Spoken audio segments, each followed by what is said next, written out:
작년 연말부터 계속해서 묵상되는 한 인물이 있었습니다. 다니엘입니다. 나라가 정세가 또 혼란스럽고 한국이나 미국이나 여러 가지 좀 시끄러운 일들이 이렇게 있다가 보니까 자연스럽게 성경의 인물들 중에서 묵상이 되는 사람이 있었습니다. 그리고 다니엘이 그렇게 조금 묵상이 되었습니다. 그래서 다니엘서를 여러 번 저 개인적으로 읽어보고 또 읽어보면서 이런 시대에 참 이런 다니엘과 같은 지도자가 있었으면 좋겠다라는 그런 마음이 제게 이렇게 있었습니다. 여러분들 중에서 영어 이름으로 다니엘이라는 이름을 갖고 있는 분들이 아마 꽤 있을 것입니다. 아마 여러분들의 부모님께서 그 이름을 지어주셨다라고 하면은 여러분의 부모님들께서는 여러분이 다니엘과 같은 그런 인물이 되기를 바라는 마음에서 그런 이름을 지어주셨을 것입니다. 만약에 여러분 스스로가 여기 미국에 와서 영어 이름을 지었을 때 다니엘이라는 이름을 지었다라고 한다면은 여러분 또한 나도 그런 사람이 되었으면 좋겠다라는 소망함을 갖고 그런 이름을 지었을 것입니다. 대부분 그런 마음이 있었을 겁니다. 그냥 멋있어 보여서 지을 수도 있겠지만 대부분은 그런 소망함을 갖고 그런 이름을 지었을 것입니다. 다니엘을 생각하면 여러분 뭐가 떠오르게 됩니까? 아마 교회학교에서 열심히 이렇게 신앙생활을 쭉 하면서 올라오신 분들을 생각하면 다니엘을 생각하면은 사자굴이 생각하는 사람도 있을 것이고, 또 다니엘을 생각하면은 총리를 생각하는 분들도 있을 것입니다. 프라임 미니스트리, 총리가 생각하는 사람도 있을 것이고요. 또 어떤 사람은 조금 더 내가 성경을 좀 읽은 사람은 다니엘 기도의 사람이라고 그렇게 생각하는 사람들도 있을 것입니다. 혹은 사드락과 메삭과 아벳노고와 같은 다니엘의 친구가 풀무불에 들어가서 살았는 이야기들을 기억하는 사람들도 있을 것입니다. 놀라운 사람, 총리까지 올랐던 사람, 혹은 우리와처럼 이민자로서 성공한 사람으로 다니엘을 그렇게 기억하는 사람들이 있을 겁니다. 그런데 말씀을 다시 다니엘이라는 인물을 보면요, 다니엘은 우리가 생각하는 그 이상의 그보다 더 큰 놀라운 사람이라는 것을 이렇게 바라보게 됩니다. 그는요, 권력의 중심에서 약 70년간을 지냈던 사람입니다. 권불 10년이라는 말이 있습니다. 어려운 말인데요, 10년 동안의 권력을 유지하기가 쉽지 않다라고 하는 겁니다. 아주 높은 위치에서 나라를 다스리는 위치에 있는 사람이 10년만 유지해도 그 사람은 정말 훌륭한 사람이라고 이야기를 합니다. 그런데 다니엘은 70년간 있었습니다. 그리고 나라가 그뿐만이 아니라 왕이 4번 바뀔 동안에 그는 계속해서 총리의 위치 혹은 그에 준하는 위치에 있었으며, 지금쯤이면 지금 파워포인트가 나가야 되는데 지금 정신을 넋을 놓고 있거든요. 그리고 또 하나는 나라가 3번이 바뀌면서도 다니엘은 계속해서 그 총리의 위치를 지르고 있었던 겁니다. 놀라운 것이죠. 대부분에 보면은 역사서에서 왕이 죽게 되거나 왕이 바뀌게 됐었을 때에 그 자리에 있었던 일을 하던 사람들은 다 낙창을 하게 되고 새로운 사람으로 다 이렇게 채워지게 됩니다. 오바마 정부가 내려가고 새로운 트럼프 정부가 행정부가 들어오면서 때에 사람들이 지금 다 바뀌어지는 모습들이 보게 됩니다. 그것이 그냥 당연한 이치입니다. 그런데 이 다니엘이라는 인물은 왕이 4번이나 바뀜에도 불구하고 그는 계속해서 총리의 자리에, 혹은 셋째 총리의 자리, 혹은 지혜자 중에서 최고의 어른, 가장 하이 클래스에 있어서 가장 권력의 중심의 자리에 위치하고 있던 사람이었다라고 하는 겁니다. 놀라운 것이죠. 무엇이 다니엘을 이렇게 이끌어냈냐라고 하는 겁니다. 바벨론의 포로로 끌려왔습니다. 그는 바벨론의 사람도 아닙니다. 이스라엘에서 포로로 잡혀와서, 어린 나이에 포로로 잡혀와서 바벨론에서 있으면서 느부갓네살 왕을 지나고 그 시대에 있으면서 총리의 자리까지 올랐습니다. 그 아들 벨사살 왕에서도 그는 다시 셋째 자리에 총리에 올랐습니다. 나라가 바뀌었습니다. 이 바벨론이라는 나라가 망하게 되고 메데 바사라는 과도 정부가 생겨나게 됐는데, 그때 다리오 왕이 올라오게 됐었는데 그 자리에도 그는 또 총리의 자리에 올라오게 되었습니다. 그리고 나라가 다시 바뀝니다. 우리가 잘 아는 페르시아 제국이 생겼었고 거기에 고레스 왕이 있었을 때에 그는 여전히 그 자리에서 높은 지위에 있었으며, 오늘 말씀에서 이야기하는 것처럼 6장 28절에 말씀했던 것처럼 그는 다리오 왕부터 시작해서, 아니 그 앞쪽에 있었을 때에부터 느부갓네살 왕부터 시작해서 계속해서 고레스 왕까지 그의 삶은 형통하였다라는 것들로 이야기를 합니다. 무엇이 이 다니엘이라는 사람을 그렇게 이끌어냈냐라고 하는 것이죠. 이제 나오네요. 무엇이 다니엘이라는 사람을 그 자리까지 오게 했고 그 자리를 유지할 수 있게 했냐라고 하는 것입니다. 오늘 우리가 이 말씀 중에서 주목해야 될 단어가 있습니다. 6장 28절에 나타나는 형통이라는 그 단어입니다. 다니엘이 다리오 왕부터 시작해서 고레스의 왕까지 그의 삶을 한마디로 표현했을 때 어떤 말로 표현했냐고 하면은 형통했다라는 단어로 그렇게 표현하고 있습니다. 쉽게 이야기하면은 형통했다, 좋았다라는 것이죠.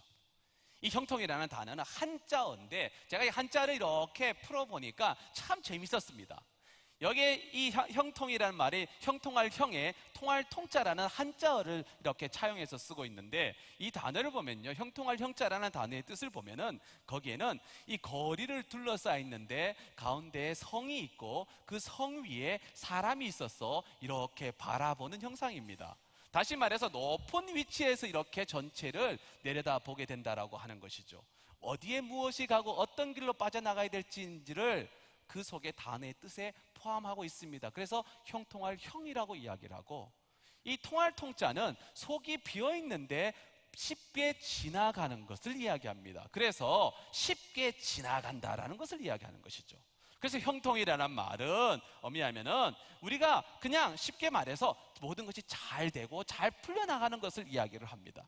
다니엘의 인상이 이었다는 것입니다. 그의 삶을 봤었을 때에 그의 삶은 그냥 딱 한마디로 이야기했을 때 형통이라는 그런 말이었다는 겁니다. 그럼 어떻게 다니엘이 그런 형통한 삶을 살게 되었냐라고 하는 것이죠. 인간적으로 생각하면 그런 엄청난 복을 받았고 권력의 가장 높은 자리에 있었으며 아마 엄청난 물질의 부도 그는 누렸을 것입니다. 그렇게 살아라고 여러분의 부모님께서 혹은 그렇게 이름을 지어줄 줄 모르고 여러분이 또한 그런 이름을 지었을지 모르겠습니다.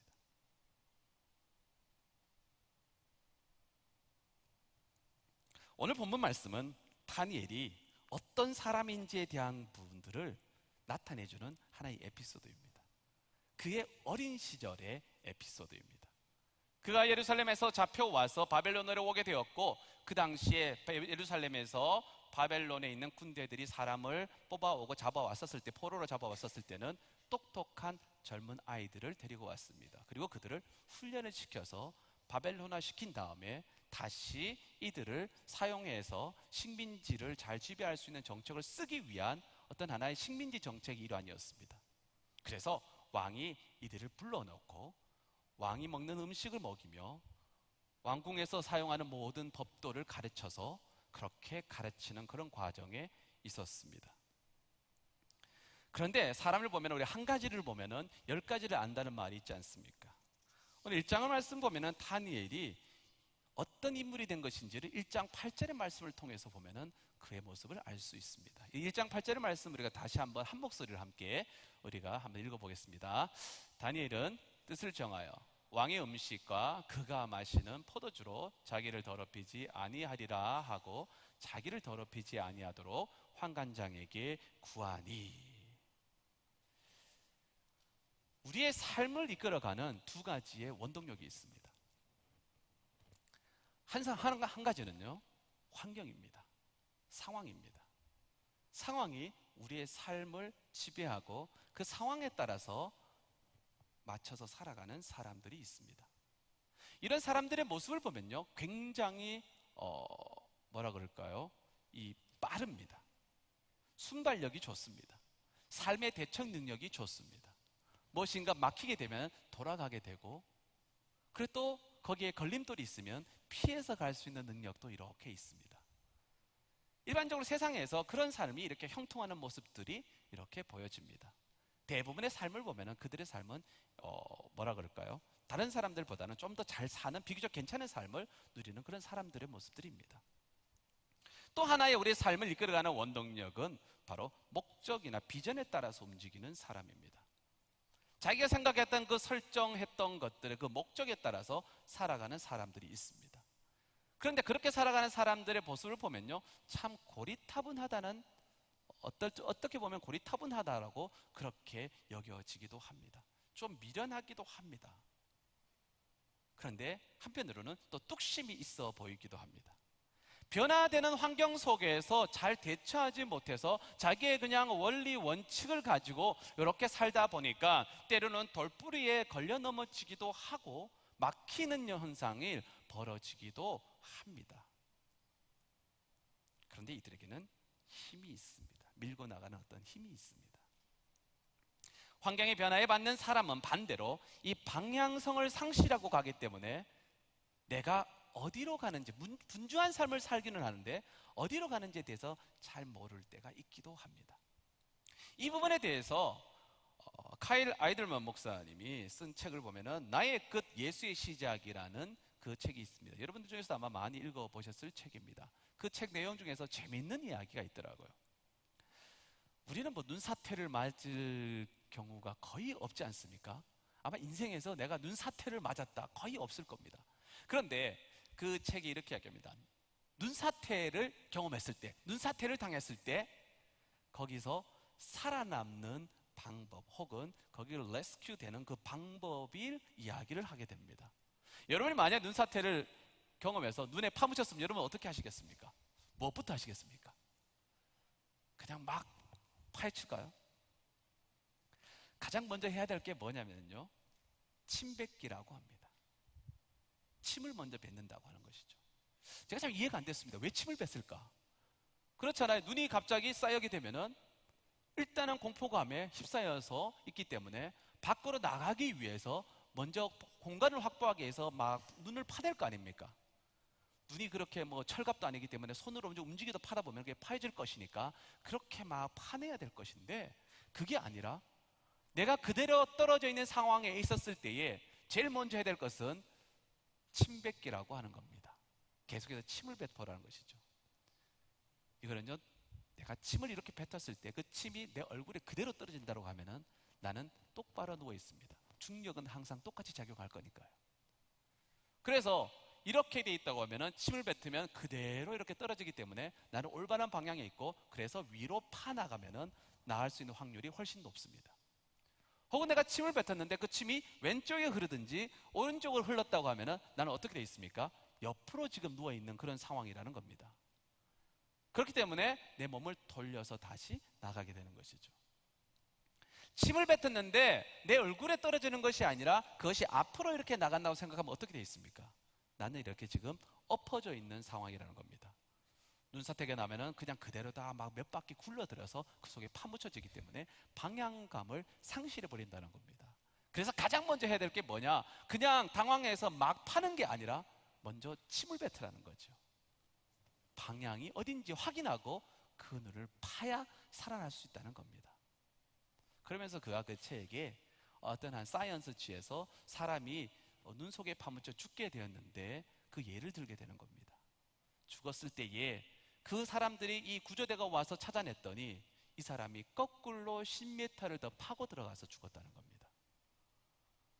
방향을 모르는 상태에서 당황해서 그냥 깊숙이 들어갔다는 것이죠.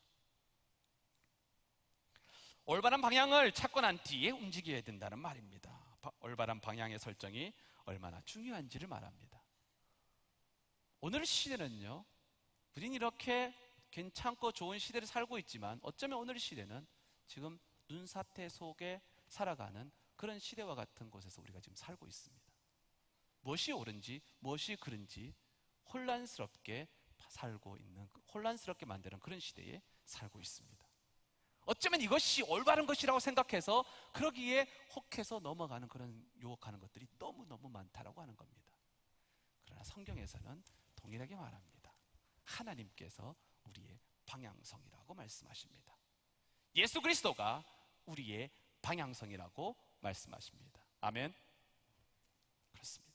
예수 그리스도가 우리의 방향이라고 말씀하고 있습니다. 오늘 말씀을 보면은 다니엘의 삶이 그것을 증명해주고 있습니다. 하나님의 우리의 인생의 방향성이라는 말을 하고 있습니다. 본문을 다시 돌아가면은 다니엘이 뜻을 세웠다라고 이야기를 합니다. 그가 세운 뜻이 무엇이냐면은 왕이 주는 음식을 먹지 않겠다고 말합니다. 왕이 주는 포도주로 마시지 않겠다고 말합니다. 그러면서 그 뒷자리에 자기를 더럽히지 않겠다라고 이야기를 합니다. 왕이 주는 음식이 더러운 음식일까요? 그렇지 않습니다. 왕이 주는 음식은 너무너무 맛있는 음식일 겁니다. 산의 진미를 주었을 겁니다. 고기도 많이 줬었을 겁니다. 문제는 바로 거기에 있습니다.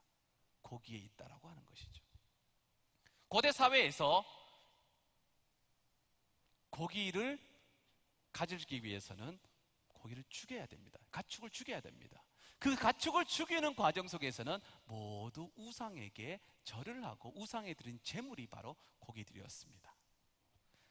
신약 시대도 마찬가지입니다. 신약 시대도 바울이 있었던 그 시대에 보게 되면은 고린도 전서 8장 13절에 바울은 이렇게 말하고 있습니다. 그러므로 만일 음식이 내 형제를 실족하게 한다면 나는 영원히 고기를 먹지 아니하여 내 형제를 실족하지 않게 하리라 라고 말합니다. 바울이 무엇을 이야기하냐면요, 형제를 실족하게 한다는 겁니다. 고기를 먹는 것이 형제를 실족하게 한다라고 이야기를 합니다. 왜냐하면요, 바울이 활동했던 그 시대에 고린도 지역에서는 많은 그리스 신전들이 있었습니다. 그 신전들 중에서 마켓플레이스에서 풀려지는 육식의 고기들은 모두 신전에게 제사를 지낸 이후에 나타나서 풀렸던 고기들입니다. 그래서 우상에 숭배했던 것들이 다 풀리게 되었습니다. 탈무드에 보면은 그 우상에 숭배하지 않는 고기를 먹기 위해서 별도로 이 가축을 기르는 사람들이 있기도 하였습니다. 그러니까 그곳에서 고기를 먹는다고 이야기하는 것은 우상을 숭배하지 말라라고 이야기했었는데, 성도임에도 불구하고 그 자리에서 내가 고기를 먹고 있는데 나는 괜찮기 때문에, 내 믿음이 그걸로는 영향을 받지 않기 때문에 나는 오케이라고 생각하지만은, 믿음이 연약한 자들 속에서는 어떻게 예수 믿는 사람이 우상 숭배하는 것들을 먹을 수 있을까라고 해서 실족하는 사람들이 있다는 겁니다. 그 사람들 때문에 바울은 내가 영원히 고기를 먹지 않겠다라고 이야기하는 것입니다. 우상 숭배가 바로 고기를 먹는 것, 이것이 우상 숭배라는 등식이 성립됐다는 것이죠. 지금 다니엘이 있는 이 상황도 동일한 상황입니다. 왕에게 드리는 그 제사의 식상의 음식들은 특별히 왕에 먹는 것이기 때문에 더 우상에게 절을 합니다. 그 당시에 그들의 신들에게 절을 하는 것이죠. 이 음식을 먹고 왕이 더 건강하게고 나라를 잘 통치할 수 있게 하기 위한 것입니다. 그런데 다니엘은 뜻을 정했습니다. 내가 이것을 먹지 않겠다는 것이죠. 그가 상황에 이끌리는 사람이었다면 당연히 그냥 그대로 먹었어야 될 것입니다. 그래야 그가 올바르게 살아가는 방법입니다. 그런데 그는 목적에 이끌린 사람이었습니다. 거룩한 목적에 이끌리는 사람이었습니다. 그렇기 때문에 그는 하나님의 뜻대로, 하나님의 말씀대로 살아가겠다라는 그 안에 거룩한 방향성이 설정되어 있었기 때문에 그는 왕이 주는 진미 또한 거부하겠다라고 하는 겁니다. 이것이 그의 인생의 성공의 원동력이었습니다. 다니엘이 환경에 따라서 변화된 삶을 살았다면 70년이라는 시간에서의 권력의 중심에, 어떤 한 역사의 중심에 있지 못했을 것입니다. 그런데 다니엘서를 읽어보면 그의 살아가게 된 중심은 바로 하나님이었기 때문에 그 자리에 있었다는 것을 이야기합니다. 자, 그런데요, 우리가 하나님의 말씀대로 살아가다 보면은, 하나님의 말씀대로 살고자 하면은 여러 가지의 저항을 부딪히게 됩니다. 특별히 그 말씀대로 살려고 노력하다 보면은 더 큰 저항에 부딪히게 됩니다.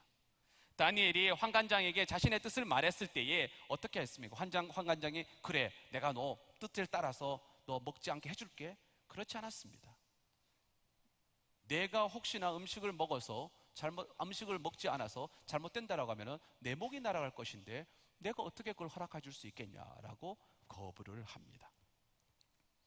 다니엘이 총리가 되었을 때 일입니다. 그는 매일같이 하루에 3번 기도를 하였습니다. 그런데 다니엘이 승승장구하는 것을 시기하는 사람들이 있었습니다. 큰 제국에서, 그것도 그 나라의 사람이 아니라 이방인이 가장 높은 위치에 있다 보니 수많은 정적들이 있었습니다. 그래서 다니엘을 함정에 빠뜨리게 하기 위해서 다리오 왕, 당시에 있는 왕을 다리오 왕에게 이런 이야기를 합니다. 한 달 동안 어느 신이든지 왕 외에 다른 신에게 절하는 사람이 있다라고 하면은 그는 누구를 막론하고 사자굴에 던져 죽여야 됩니다라는 이 칙령을 만들게 되었습니다. 그리고 왕에게 이야기합니다. 어느 왕이 자신을 숭배하겠다고 하는 것에 대해서 반대할 사람이 누가 있겠습니까? 그래서 왕이 자신의 반지에 있는 인장을 거기에 딱 찍었습니다. 바벨론의 법은 그렇게 찍혀진 인장은 왕이라도 바꿀 수 없습니다. 그런데 다니엘이 그것을 알고도 그는 기도합니다. 그리고 그렇게 고발당하게 됩니다. 하나님 말씀대로, 하나님 뜻대로 살았습니다. 그런데 그 뜻대로 살았을 때에 그에게 오는 결과는 사자굴에 떨어지는 것이었습니다.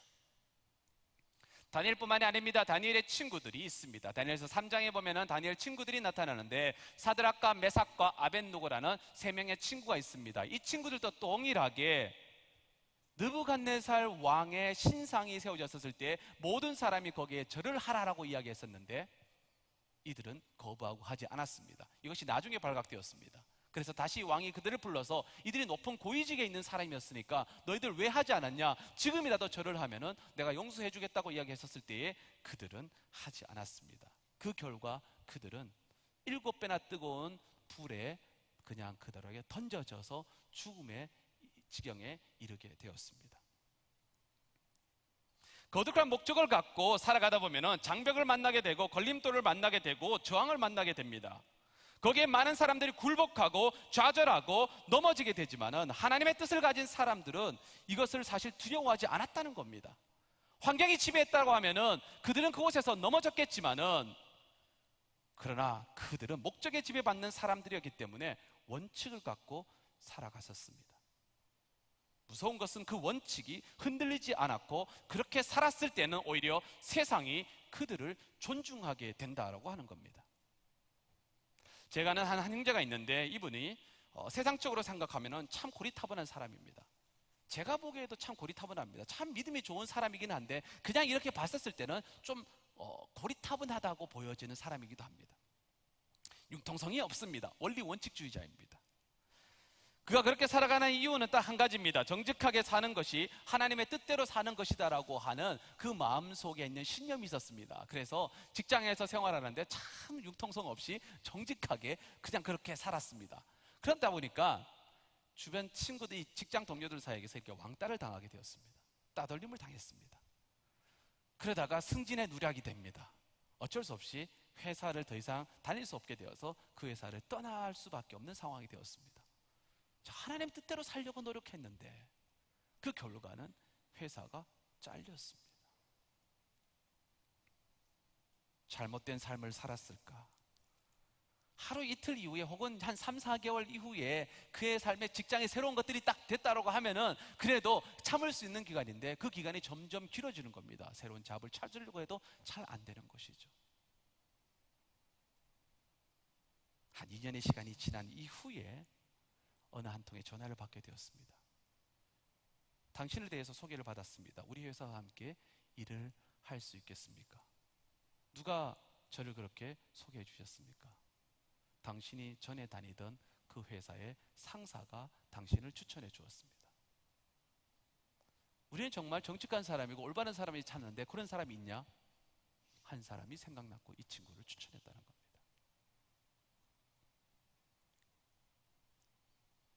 하나님의 뜻대로 살다가 보면은 참 큰 저항에 부딪히기도 합니다. 어려움이 찾아오기도 합니다. 그런데 그 속에서 하나님 말씀을 보니까 우리가 이렇게 살려고 할 때 하나님 우리에게 그런 지혜를 주시는 것들을 보게 됩니다.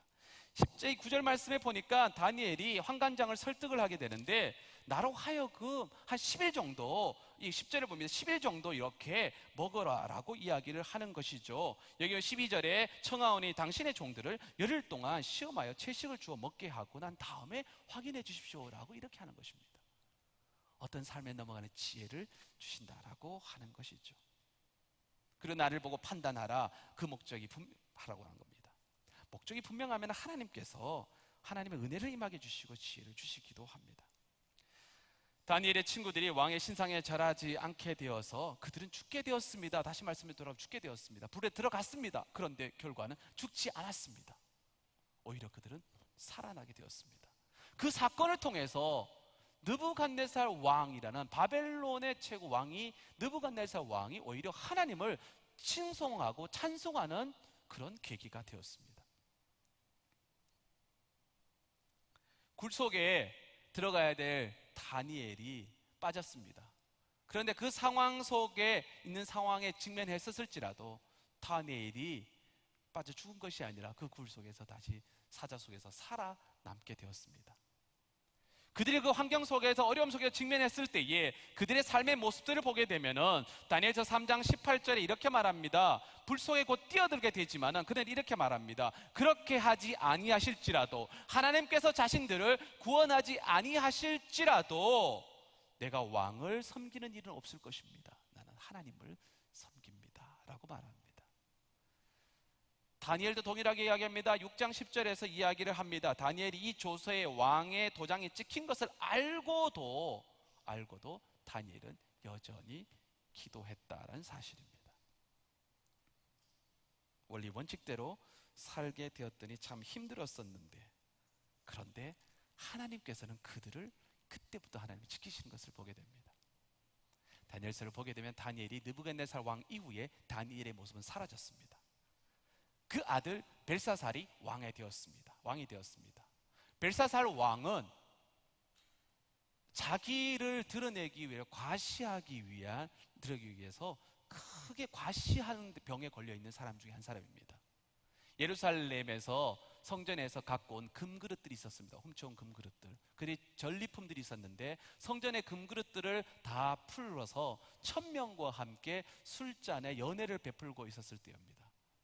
하나님을 섬겼던, 하나님에게 예배드렸던 그 제사의 그릇을 갖고 그는 술 파티를 벌였습니다. 그런데 그 과정에 갑자기 벽에 이상한 글씨가 나타나게 되었고 호미백산이 되었습니다. 모두가 깜짝 놀랐습니다. 도대체 저 글씨가 무엇이냐고. 그것을 아무리 어떤 지혜자들도 해석할 수 없었습니다. 누구도 해석할 수 없었을 때에 벨사살 왕의 아내 여왕이 다니엘을 기억했습니다. 당신 아버지 때에 지혜자의 어른인 다니엘이 있다. 그가 오면은 그는 해석해 줄 수 있을 것이다.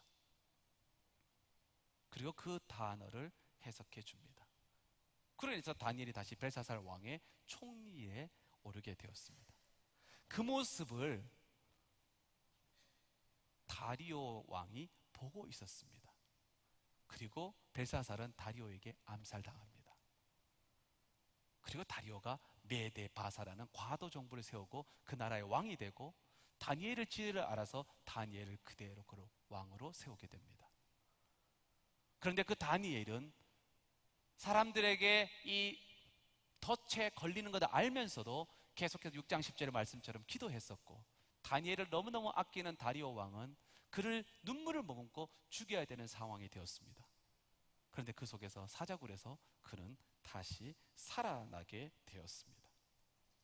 오늘 본문 말씀에서도 이야기를 합니다. 다니엘이 하나님의 뜻대로 살고자 하게 되었을 때에 9절에 이렇게 말합니다. 환관장에게 은혜와 긍휼을 얻게 하신지라 라고 말씀합니다. 하나님께서 그들을 도와주셨다라고 말합니다. 형통의 복은 그 복을 쫓는다고 해서 오는 것이 아닙니다. 우리가 세상을 살아갈 때 높은 자리에 지위자 높은 자리에 올라가는 것, 내가 그 자리에 돼야 된다라고 해서 올라가는 경우들도 있지만은 그 자리는, 그렇게 했었을 때 올라가는 자리는 오래 가지 못하게 됩니다. 성경 속에서 곳곳에서 말씀하시는 복은, 하나님께서 그 형통의 복을 누리는 자들의 모습들을 보게 되면은 그들은 딱 한 가지였습니다. 하나님께 그들의 인생을 걸었습니다. 그리고 하나님께서는 그들을 그냥 두시는 것이 아니라 그 시련의 과정을 속에서도 하나님을 훈련시키셨고 그것을 넘어가게 하시고 또한 그들에게 형통의 복을 허락하여 주셨습니다. 하나님의 말씀대로 그 뜻대로 살아가는 자들에게 주시는 하나님의 선물이 바로 형통이라고 하는 것입니다. 저는 다니엘처럼 우리가 거룩한 뜻을 세우며 방향성을 잃어버릴 것 같은 이 세상 속에서 우리의 방향성 되시는 주님을 바라보면서 살아가기를 소원합니다. 이 땅에서 살아갈 때 참 혼란스럽습니다. 내 눈앞에 바로바로 있는 목표들을 세워서 가는 것 같은데 정말 그 궁극적인 끝의 목표가 무엇인지에 대한 것들은 생각하지 않고 달려갑니다. 그러다 보니까 열심히 달려가는 것 같은데 이 1월달 시작하면서 여러 가지의 목적을 세우고 목표를 세우고 달려가서 그것을 달려가는데 열심히 달려가는 것 같은데 긴 호흡을 바라봤었을 때는 나는 그 자리에 있는 것 같다는 아마 그런 느낌을 인생의 말년에 가서는 깨닫는 분들이 참 많이 있습니다. 바울이 이렇게 말합니다. 나는 표대를 향해서 달려간다. 그가 세상의 모든 것들, 지혜도 있었고 충만했으며 권력도 있었음에도 불구하고 그가 달려간 것은 바로 표대 예수 그리스도였습니다.